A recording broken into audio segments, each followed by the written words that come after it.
Well, lads, we're back here for another week for our sins. I have four-time All-Star, university accepted as a key cog to the best half-back line Mayo ever produced. I give you your flowers here at the start. I'll try slating you down in a few minutes. But Boiler, how's the crack? How you getting on? And I'm good. How are you getting on? Good. Um, just starting off, I suppose. You're obviously watching the league format. How do you think that's going, or what's your take on it? The league so far, I think, take Division 1, for example, I think it's been fairly mixed. Obviously, from a Mayo point of view, Mayo going really well. I think Kevin McStay will be delighted the way things have transpired so far from him. I think they'll definitely be in a league final. I can't see them not being it unless things turn dramatically and results that have to go against them as well. So I think they'll be in the league final. But I think overall, I think it's been fairly mixed. You look at Kerry and they're nowhere near what I'd say even they were this time 12 months ago, and even what they will be in another 3 months' time. I think Galway are ticking away nicely without being overly impressive, but they're winning games in fairness to them.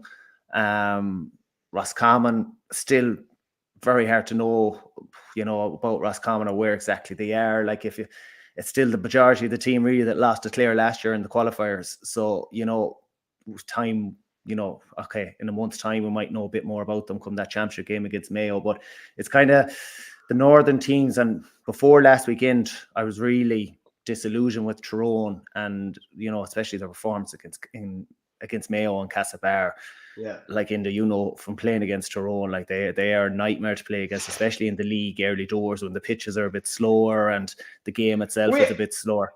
I don't want to cut you out. We were having this argument, not argument on fucking on this pod here, but like obviously Steven Poacher's from down, so he'd have his Ulster connections up there, but like I'd never seen anything in terms of six players walked off the panel after they won the All-Ireland after 21.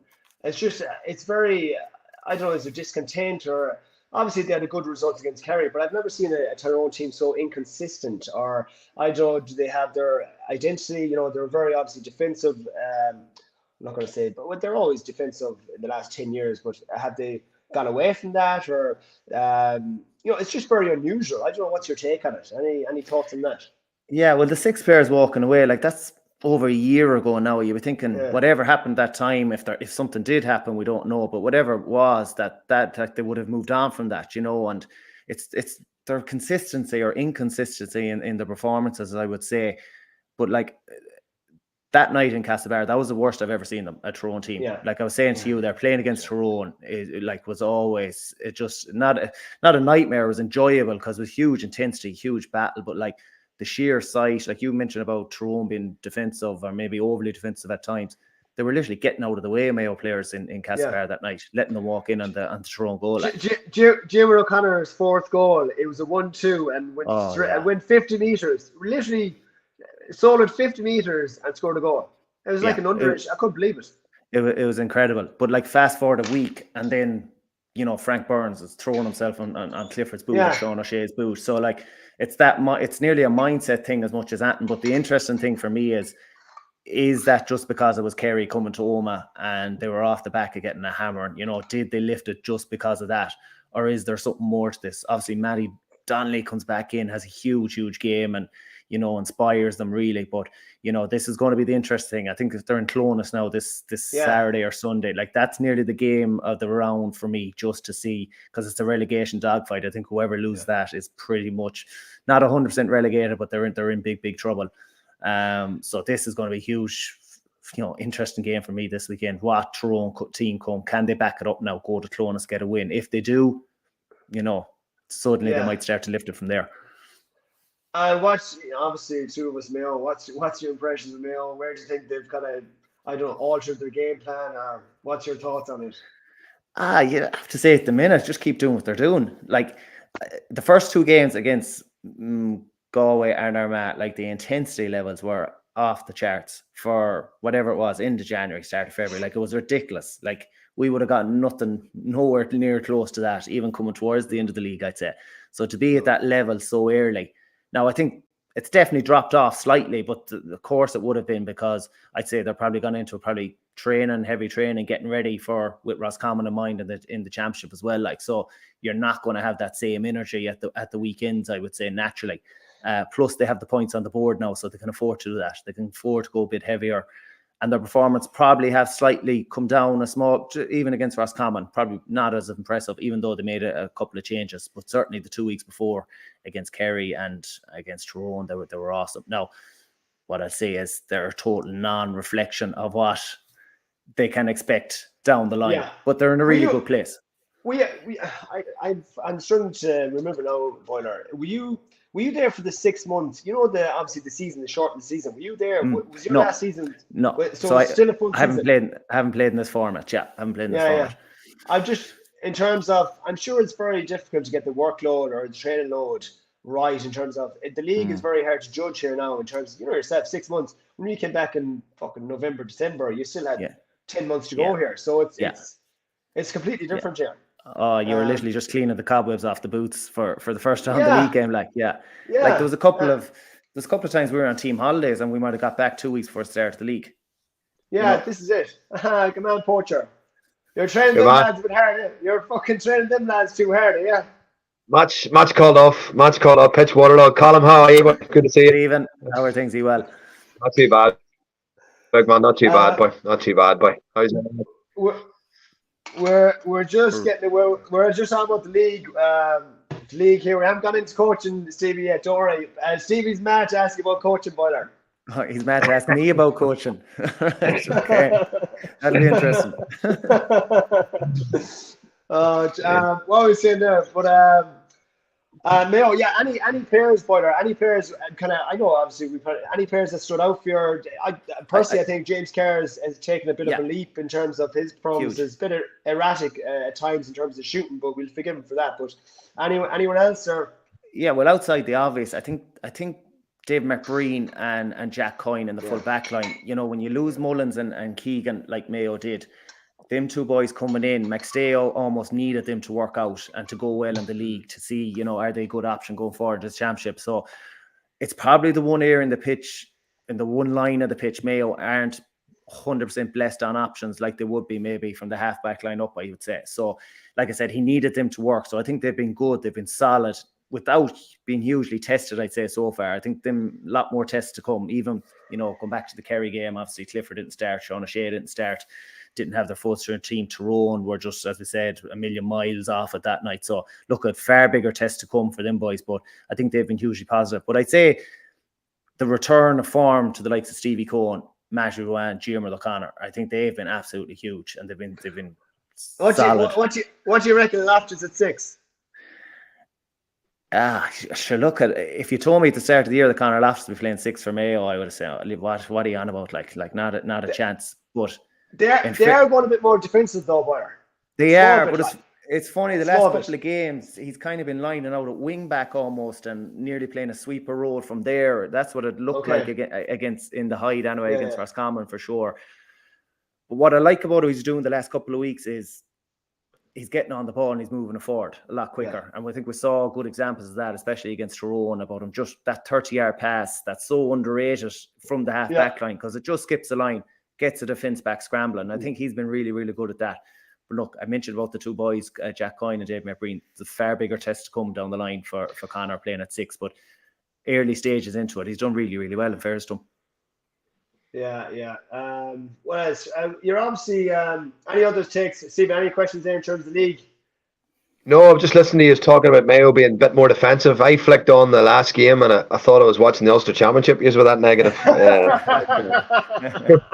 Learn from the best.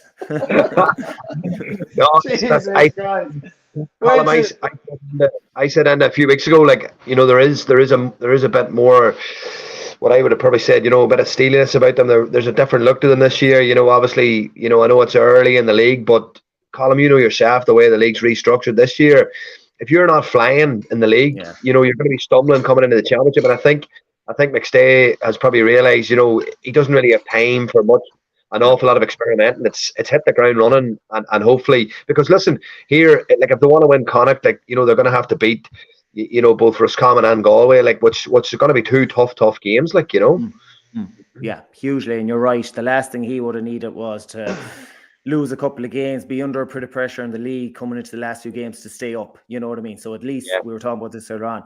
He has the opportunity now to look at a few more boys or go through the next 3 weeks of training hard, just prepping for the Roscommon Championship game. If you find yourself in a league final, which I think they will be, you work your way around that as well, you know. And I think if they're in the league final, they have to go and win it or try and win it at least. Who's your pick spoiler to go down relegation?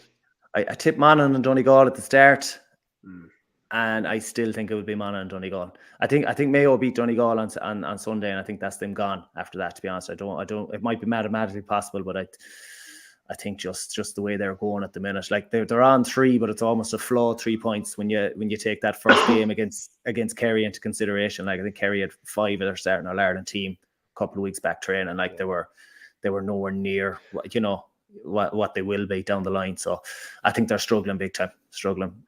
What's your opinion on the league final? We say if Mayo do get to it, which is probably likely here, a week out from the Roscommon game. Well, I think like pre-COVID, the league finals were pretty much dead anyway. You know, I think now league finals just simply have to go. I think there was a bit of a call for it last year. You know, I think John Printy was calling them. But if you're going to be playing league the week after, championship the week after a league final, the league finals have to go. If you finish top of your table, you're league champions. Because it's far from ideal. Let's be honest. I don't know what you think, Stephen, about being a coach in that situation, like how you prep for it, or, you know, Yeah, no, I agree with you, Colm. I agree with you. I think you know, after 7 games, I suppose, you know, it is hard to beat games, but there's a lot more games coming on further down the road that are more important than this one, you know. And I suppose the greatest example, Colm, was probably last year when Roscommon and Galway both came out of Division 2.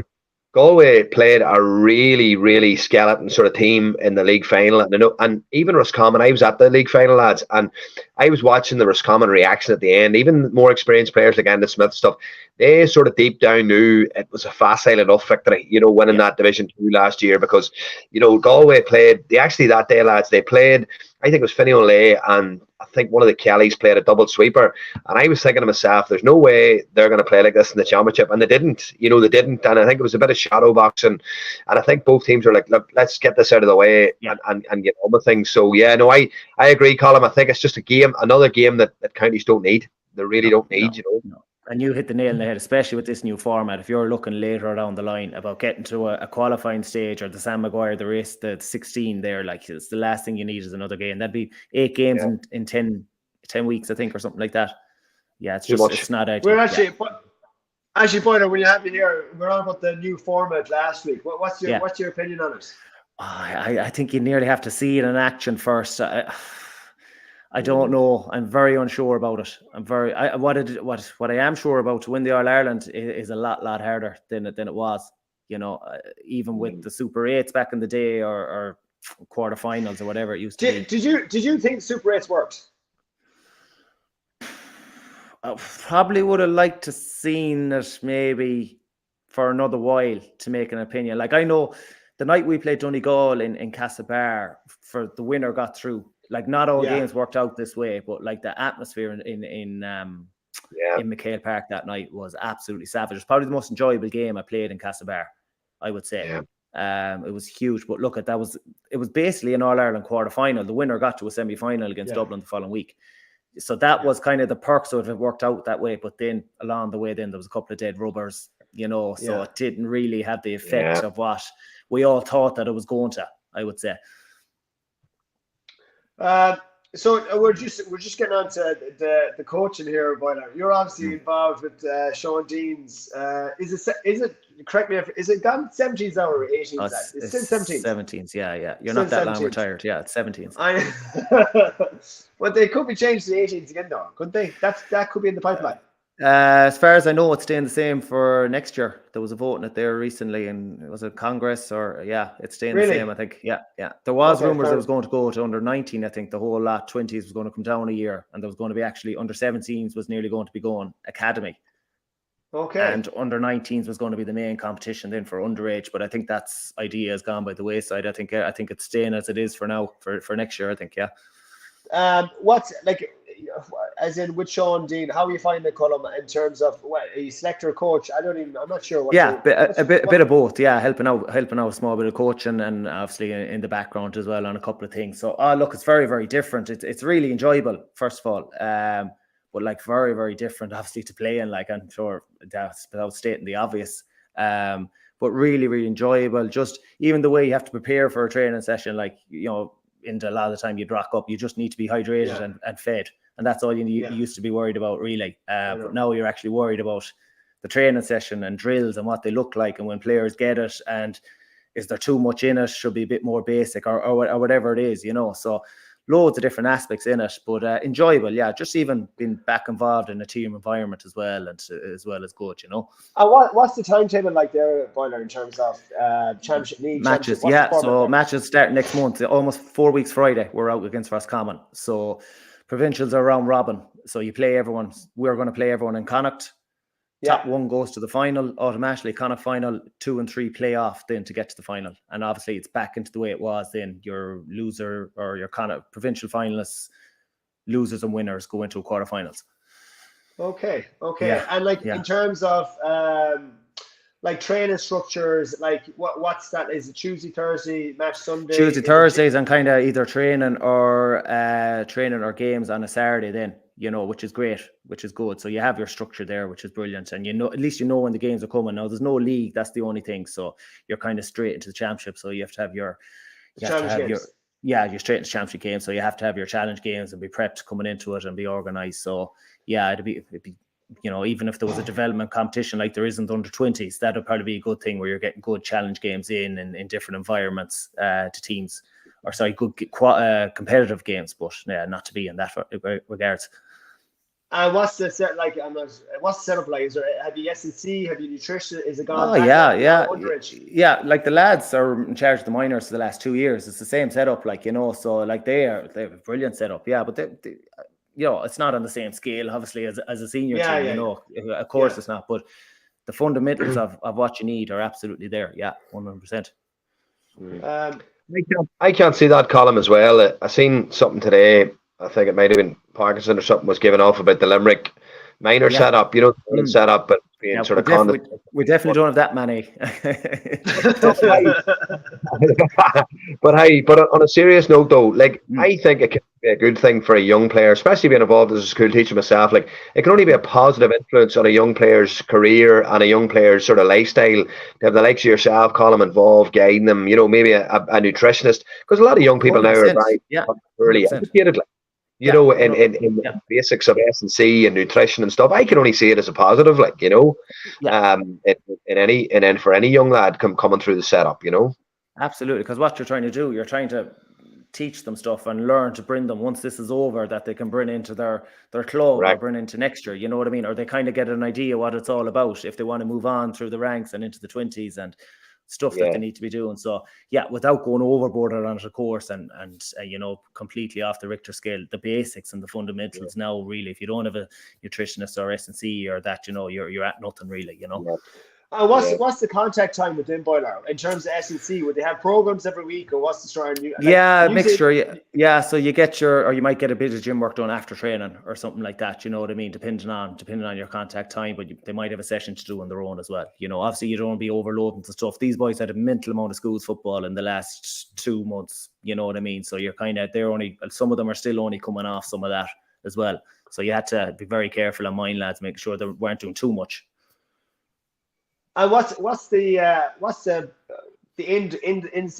last game of the season? When is that? Is that last game of the season? I think the third round finals down for something like July, first week in July or something like that. Yeah, so it's fair. It's like it's like the senior. Once it's, you know, I mean, it'll run through. Once it starts, it'll run through. It'll be fairly pretty much week on, or, you know, a week's break every now and again. But it'll be fairly. But the tradition is gone out before the senior games now. That's gone. Yeah, not even during the Connacht Championship.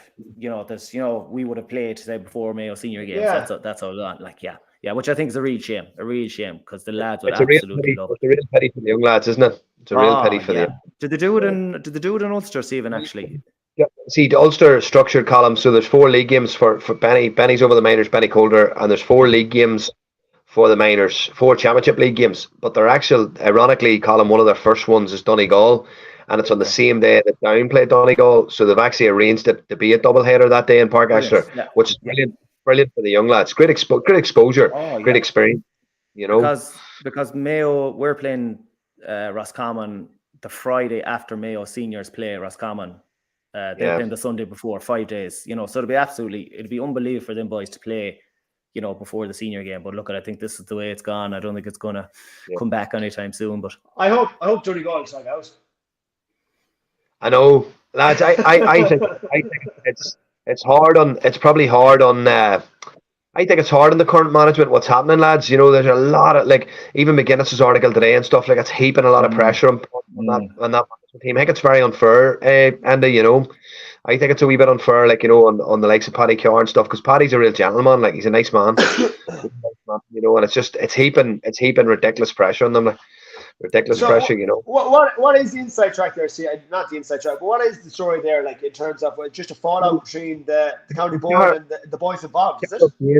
Carol Kane from the Irish News had a sort of an article. You know, he seemed to have done a lot of sort of deep digging into the whole situation. I suppose it stems back to Rory Kavanagh was going to take the job. McGuinness was going to be in the backroom team along with Carl Lacey. And there was a fallout in the county final between, you know, one of his men was sent off, whatever, and it sort of stemmed from that. And then Lacey was driving the development squads, and there was a bit of a discussion over money. Where was the money going? What was it for?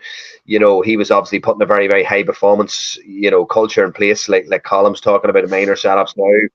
And then obviously, you know, McGuinness being in the background was obviously a big pull too. But then, you know, the interview process dragged on for the senior job. And then when the senior job was announced, it was then announced that 2 members of the interview panel were going to be part of the management team. And it just became a complete circus, you know, by the sounds, but it just became a complete circus. And I think then Lacey obviously stepping down, the development squad coaches stepped down, the minors and 20s retained their position. But just from reading that article today from McGuinness, he's more or less saying that, you know, his young lads in the under-14s, and he was willing to help out with Michael Murphy and Lacey and the likes of that. And that's just heaping more pressure on the county board, Andy. You know, I think the county board are coming out of this now with a very, very, very negative look about them. And I think Cahir had a good article, actually, okay, and I don't agree with everything he writes, but he did say it was a very true thing. Like, a lot of people now, Colm, as you know yourself, and coaching as well, like, a lot of people involved in coaching now, they're experts in their field. You know, you've got the S&C experts, nutritionists experts, you know, physios, even coaches now, you know, are well experienced, and you're dealing. So people that are in the game are professionals, but they're being ruled by amateurs, if that makes sense. That was O'Kane's article, you know, and he sort of said it's a sort of a clash that was always going to happen, you know. So listen, it's disappointing to see, because Donegal have some fierce talent, like, they really do. Like, but look, McGuinness is obviously in with ourselves, like, and you know, he's been in on a regular basis, like, doing a lot of coaching sessions with Down and stuff. So, like, that's obviously give our own county a big lift, you know, to know that. Must be doing a lot of fundraising, Stevie, eh?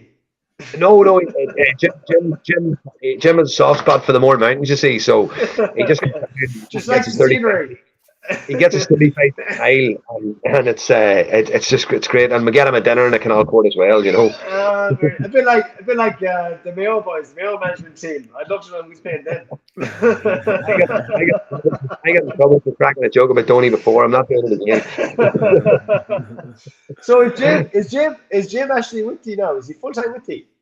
Well, he's not full time, but he's taken a good few sessions by all accounts, you know, and you know, the players always sort of, the feedback now would be very positive. You know, he's a really good speaker, a good talker, you know, very, very man of very high intensity. You know, his sessions would always be very, very high intense, you know. So, but look, I've my own sort of team to worry about there with Mayo Bridge and stuff, the club side, like, so I don't really take much to do with what they're doing behind the scenes. Just let the boys get on with it. But I know it's been a real positive factor to have him about, and it can only be positive, Andy, you know, for a man of his experience, like, and know-how, like. But listen, you know, the big thing with Jim, obviously, as well, is his legacy is always intact, because he's never ever taken another Gaelic job, you know. Like, his legacy as Donegal manager, like, if you know, to go out there on a limb and maybe take a leash or a Wicklow or a, you know, or whatever would be a challenge for anybody, you know. So until that sort of happens, like, there's a mistake. I'd say the right word is a mistake about Jim. You know, there's a mistake about him that, you know, it's that he's got this sort of real, you know, very, very sophisticated way of speaking about the game, and very intelligent speaker and stuff like that, and obviously he's a deep thinker, and he's put his foot into soccer as well now. So he's obviously got a very, very high level of game intelligence, for all invasion games. Like, and I'm sure he's got some brilliant ideas, not just old, but some new ones as well, that I'm sure he's trying to incorporate with our own group. And are down in the shake-up for promotion actually, Stevie, in Division 3? It depends. If Fermanagh beat Westmeath this week, it's over. Like, we can't catch them because Fermanagh have a better head-to-head, But I'll tell you what could happen, actually. If Westmeath were to beat Fermanagh and Offaly were to beat Tipperary, I know it's been a very, very difficult week for Offaly, Lord rest poor Dame, and his family, but if Offaly were to beat Tip and Westmeath were to beat Fermanagh and Down were to beat Longford, they actually go into the last day 4 teams in the same points, which would be extremely interesting going into the last day, And Offaly play Down in Tullamore, which is surely, lads, going to be a very, very emotionally charged occasion, Tullamore since poor Liam's death, Had you ever any contact with Liam, actually, Stephen? Any dealings with him? He's actually one coach. I didn't Enda, but I know from speaking to a number of people that had, he's always held in very, very high regard, Enda, and obviously had a hugely successful career. Obviously, particularly with Tipperary, I suppose was probably the golden era for him as well in 2016. Like, that Tipperary team in 2016 played some good stuff. Did they play you man in the semi-final? Was it? Yeah.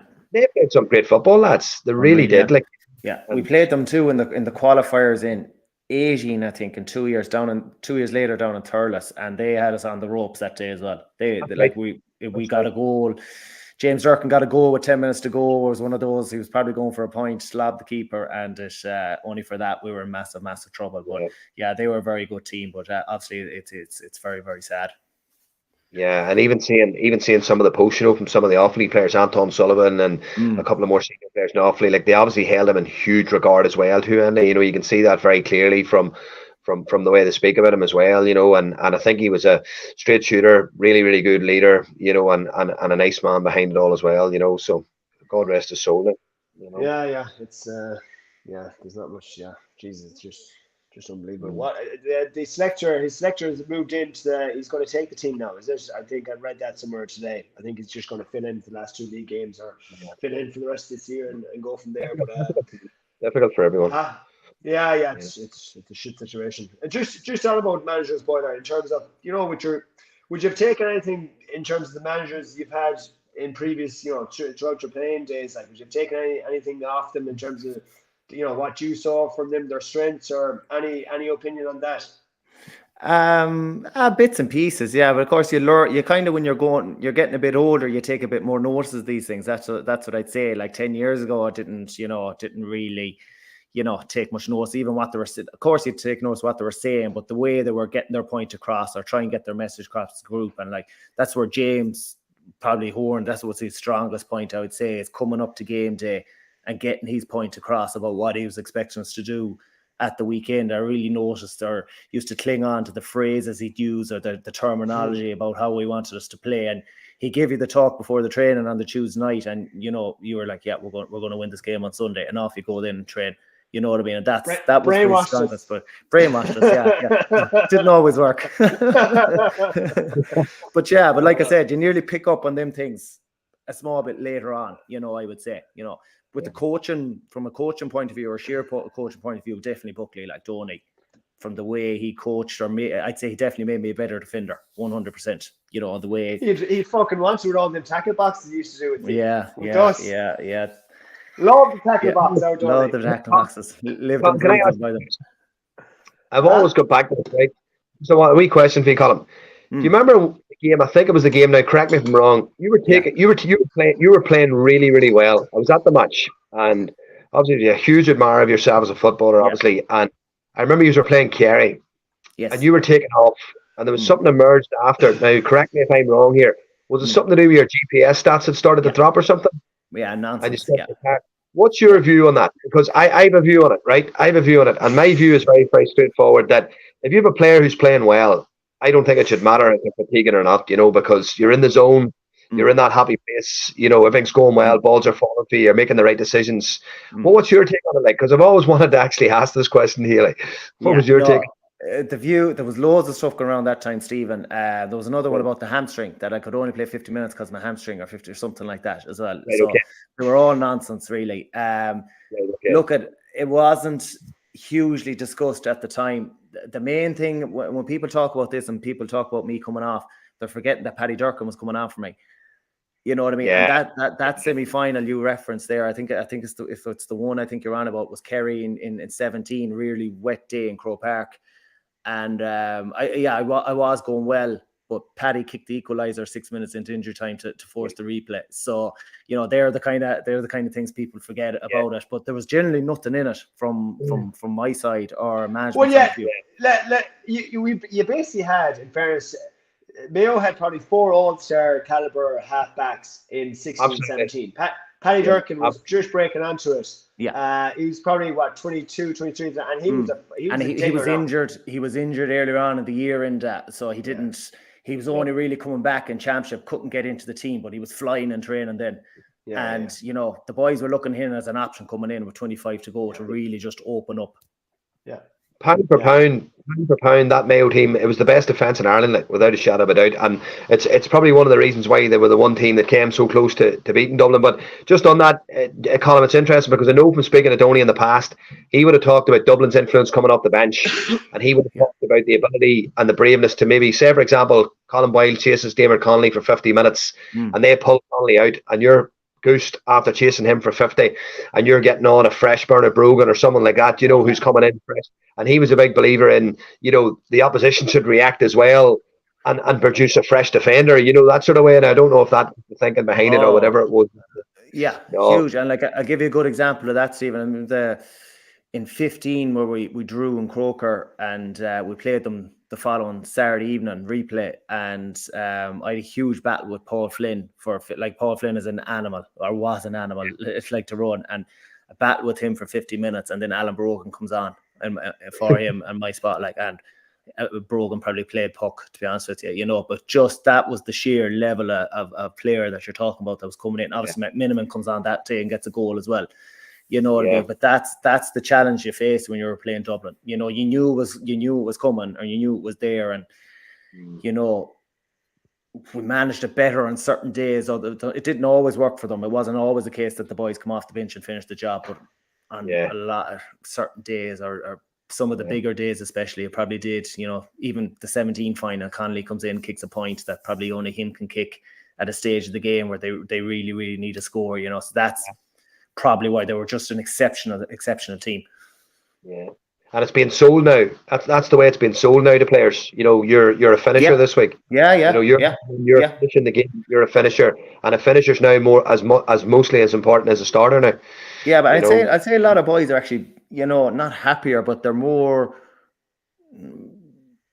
acceptable to the fact that if they've been told, I want you to finish the game with 20 minutes to go. Like, if you said that to a fella 10 years ago, he'd probably pick up the bag and go out the door. You know what I mean? Enda being one of them. Yeah. If Conor Mark got the start instead of Enda, he was gone. He was out the door. Hey, he went, not me. He went. Not my fault. Not my fault. Colm, now you're in the management column. Would a player like Enda be a very difficult player to manage, would he? I'd be very fucking easy. Very easy. You wouldn't have to talk to me. You wouldn't have to talk to me. I'd say if you gave James Horner a ring and asked him what was he like when he told him he wasn't playing. James had his favourites. I just wasn't one of them. James had a. Did he not get out playing golf with him? No. I think he blocked your number after a while, Varley. You were ringing him that much. The Monday morning phone call. Jesus Why didn't I play yesterday? For fuck's sake, not that bad. He is a good golfer, though. Horde is a good golfer by all accounts. I heard that. We're down in Westport. Last year, actually. Myself and the wife, and I enjoyed the golf myself. And I played in a competition down there just on my own. It was just a Wednesday morning. I went out early, and I was chatting to a lad from Westport, and he was saying that he was, you know, obviously Keegan's club, and he was saying Keegan's big into the golf and stuff too, and he was saying that Horn and that there was a crew of them would have played a bit of golf, wasn't there? Big O'Shea play as well, did he? Yeah, plays a bit. Plays a good bit down there. Yeah, all the boys, Ryan O'Donoghue and them boys are huge into it. Stevie Cohen. He plays out of Belfast, doesn't he? Yeah. So Boiler, your advice to a young fella coming through the ranks here. Coming out of 17s, like. Advice to Colm Boyle at 18, 19. Oh God. Advice to a young fella. Yeah, what I didn't do, ask loads of questions and find out where you need to get better, because I left it till nearly I was 22, 23 before I only really knew what I needed to do then to get going, or to get myself into a physical shape as much as that, and to play into county football. So like, but I think lads are a lot more developed in that now, or there's more information out there, there's so much more, people you can go to, rather than when we stepped out of minor into, like, there was nothing, like, we hadn't a clue what we're at, and playing under 21s. You were probably lucky in the fact that you went to UL and you'd series set up, and huge sports science and S&C culture there all through the year. So you were like, from 121, you were hugely, way ahead of me in that regards, So it took me till I figured out exactly what I was doing. But if I got talking to the right people and, asked enough questions earlier, I think, and figure out where you need to improve your game, that's what I'd be saying to any young fella now. No, they were trying to make a cornerback out of you from the early start. They were, and they failed. No, it is, like, back on a serious note, like, S&C will say 2008, 2009. I can remember, like, there wasn't nothing, like, in the space of 10 years. I remember my first year on the panel, the Mayo senior panel. We got your testing done at the start of the year. This is 2008, so you probably did it at the end of 2007. I remember we got a program at the end of that, and I never heard one word about the program till we got bet in the championship.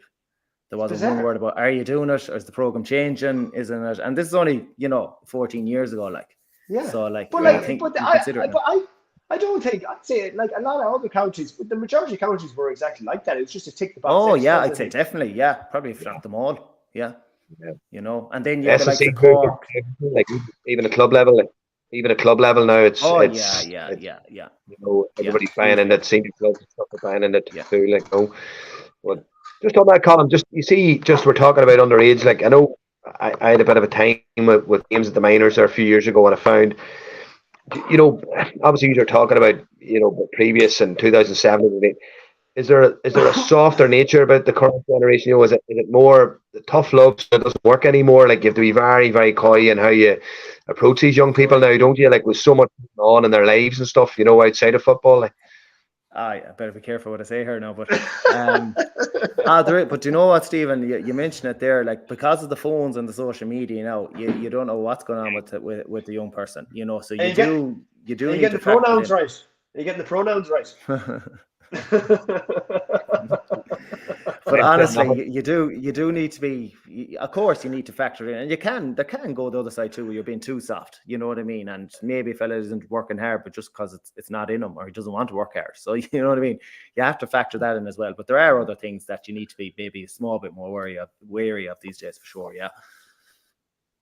Yeah, because I genuinely think that you touched on it, hard work, like, it's a culture thing. Like, I know, obviously parents, like, came sort of working class back, and your father working welder, you understand that there was value to money, you had to work hard to earn anything.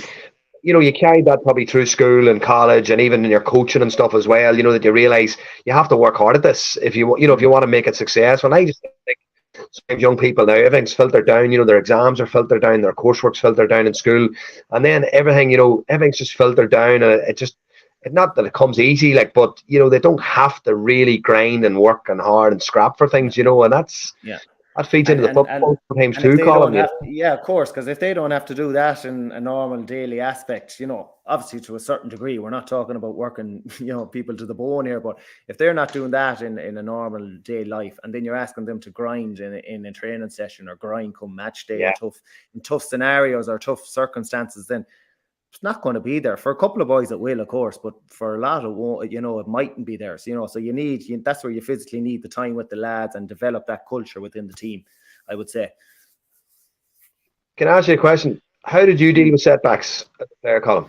And have you learned, how would you bring that into your coaching, for example? Because I think that's one of the hardest things to get right, is dealing with setbacks. Like, initially not great, Stephen, to be honest. Like, you know, when I would have said got dropped off the Mayo senior panel in 2009, like it took me about 2 years to recover. You know, honestly, from a mental point of view, as much as that.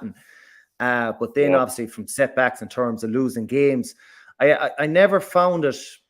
Jesus, don't get me wrong, it's hugely disappointing as it was to lose in our Ireland final. I never found it hard to get going again the following year, because I always felt like the team was never far away, or we're always thereabouts, or if we make a couple of changes or here and there, that, you know, we could win the All-Ireland next year. So a setback after losing All-Ireland was never, you know, a fatal blow to me. It was always, okay, let's try and improve for next year, because, well, number one, I love doing it as well. Number one, and then number two, you're thinking, if we get a couple of more things right, maybe add a couple of things in here, and you're looking around the dressing room and the boys that's there, you're thinking, geez, yeah, we can have a right go at this. And like, you're in a privileged scenario because you're playing on one of the best teams in the country, you know. So yeah, as disappointing as it was, and the setbacks and all that, yeah, but the thoughts of going again, you know, maybe not initially, you give it a month, you give it 6 weeks, but after that you'd be back in the gym and you'd be ready to go, and all of a sudden you couldn't wait for even the National League to come around and get playing maybe the team that bet you the year before in the championship, you know. So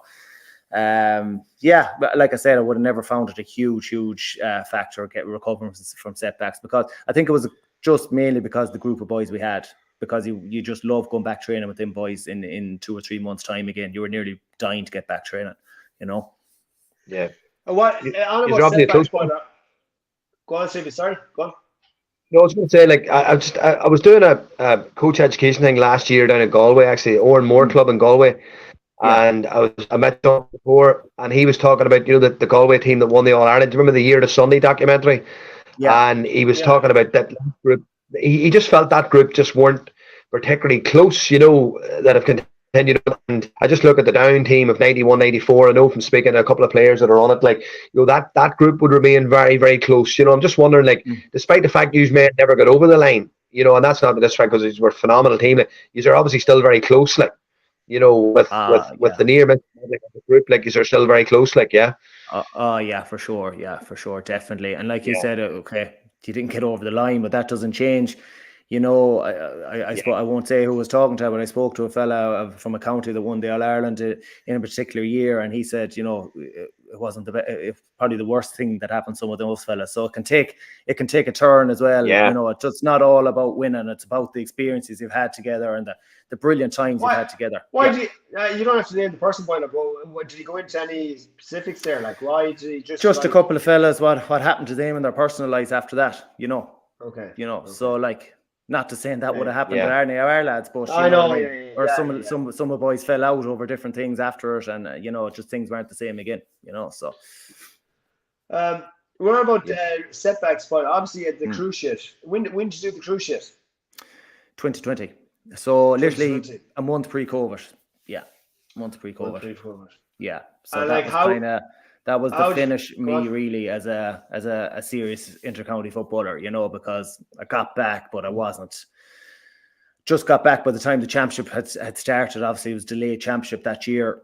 Whenever was it, October or 1st November? I think we played Roscommon first round of the championship. So just got back, but it was never really a playing option. And then the following year, I was really struggling to get in, even though I thought, you know, at the time I was going really, really well. And I have to say, I really enjoyed the year's training. From a physical point of view.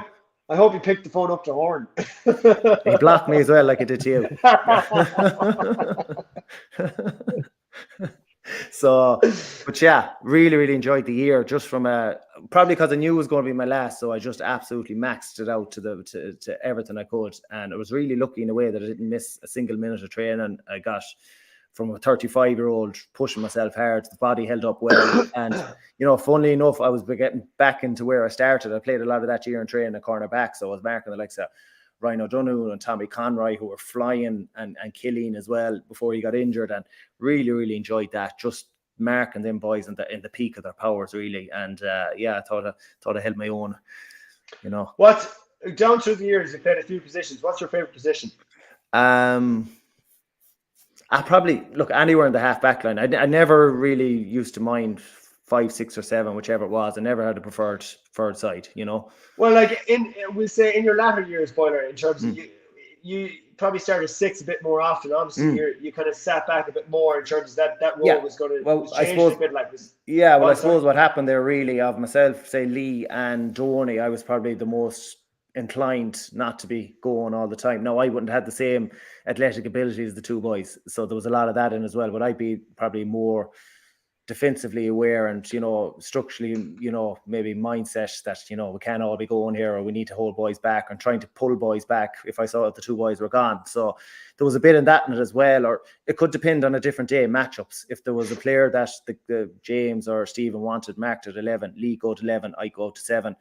And you could be picking up a guy there whose natural thing is to be going back to pitch looking for ball or trying to get back playing a sweeper. So automatically you'd be freed up then to play a kind of free role or a sweeper role for us then, So every game was nearly different, you know what I mean? A lot of it was matchups, a lot of it was who you're playing against.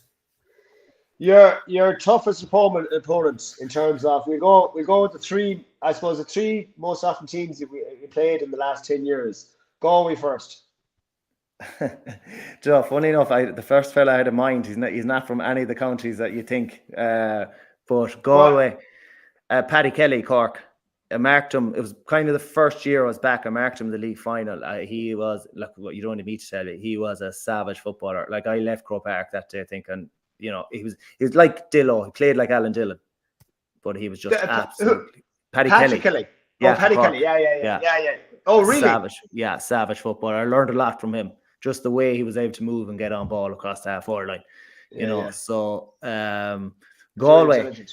Trying to think now, Galway. Jesus. Kind of have me on that one. There's no one really standing out. But I'm just trying. Yeah, but you know what I mean. I'm not saying that in a bad way. I didn't really pick up Comer. I didn't really pick up Waj. So yeah, probably floated between a lot of boys. I have a question here. Who do you think a player underrated from the national media? A player underrated in the national media that you've marked? Would Paddy Kelly count? He hardly would. He'd be very highly rated. No, he was an all-star, wasn't he? He was quality. I'm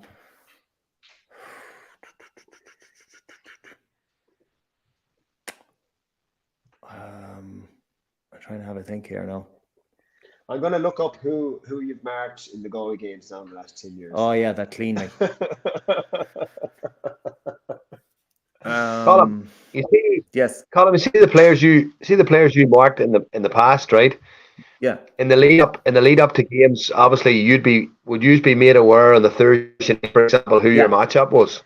Yeah, Thursday before, yeah. How much time would you have put in then to researching that individual? Now, obviously, team video analysis is a huge thing, but from an individual perspective, would you have went away yourself and delved into that individual? Would you? Yeah, not hugely. I wouldn't be spending hours on an event like that. I'd ask the video analysis maybe to look at 3 games, maybe the most recent 3 games, to see what a particular player is doing. I wouldn't be going back watching 10 different games or just particularly focusing on the last game. If you try and get an idea or general about his movement, if he's going for kickouts, the way he moves for kickouts, what are his tendencies and his runs going forward? Does he like to dummy back in on his left? Obviously the obvious stuff really, but I wouldn't be hugely focusing. From like the Thursday on, I used to be thinking about myself and what I need to bring. So if I was marking a player or giving a matchup, I'd want it early in the week, so you get that stuff done by Wednesday, Thursday latest. Then after that, you're concentrating on yourself. Yeah. I'll give you an easy one, Boiler. Dublin. It was Alan Brogan, so was it? Brogan, but to be honest, I only marked Brogan for them couple of minutes. Flynn probably was the most Dublin player that I marked, and he was. Now I marked Kilkenny as well for 2 games. He was savage. Flynn, 2 different players in that. Flynn worked you aerobically, what I mean, up and down the pitch. You'd be under the Hogan stand for a next thing Cluxton be taking the kick out. Next thing you're 60 meters across in the Cusack, and he's sprinting onto a ball there. So unbelievable footballer. Kilkenny then, it was just his game smartness. and awareness and just continuously finding himself in space and getting on the ball, and you're just really getting frustrated because you're trying to stop and get on it, and next thing he's on it again. He's moving the Dublin attack around with you, and it was just frustrating, very frustrating. In terms of Kilkenny, differently, he didn't really go for kickouts that much, did he? Or is it like no? He generally be staying up high, as much as possible. But like Flynn, like I said, was just all action, up and down, up and down. Good stuff. Anything else, Stevie? No, I'm happy enough. I'm happy enough. I'm trying to think of an answer to that question now. Someone that wasn't, that might be underrated. God, there's no one springing to mind. One of the Galway lads, maybe. Well, we say we're scamming. All right, last question. Who's going to win the All-Ireland this year? Jesus. It's an impossible to know, lads, this format. Like, it literally is, because it's going to come down. It's going to come down to squads, injuries, looks with injuries. You know what I mean? It's like it's impossible to call it. It is, like a lot of people are talking about Terry. Stevie says Mayo. I still think Dublin have one last kick in them, and I think they're definitely going to be thereabouts. They're definitely going to be thereabouts. Yeah, whether they've enough to win it, I don't know. Yeah, but it's hard to know. Hard to know. We go Kerry for back-to-back. Yeah, we're not impressed. Stevie's not impressed with the Kerry boys. Thinks they're too soft. No comment. No comment. You can't hear me outside. Can you hear me? What's that? I said no. It doesn't matter. I said you're not too impressed with the Kerry boys. You think they're soft. Soft? No, far from. They're not soft. They're not soft. I'll tell you, Jack O'Connor and Paddy Tally aren't soft anyway. I can tell you that. But they'll betray this innocence, but they're far from innocent. I can tell you.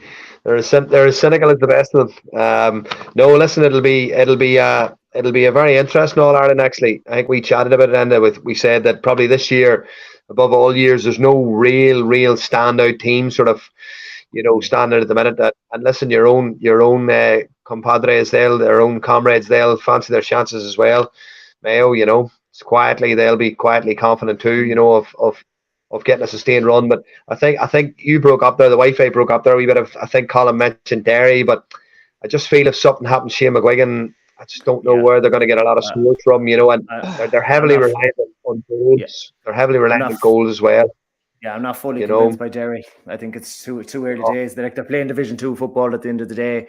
When it came to it against Galway last year, they were a mile off it. I know it was close for 40-45 minutes, but Galway, I just think a good team in Croke Park will take them, down the home stretch. I don't know we'll have enough in the scoring ranks to see them through the bigger games down the line.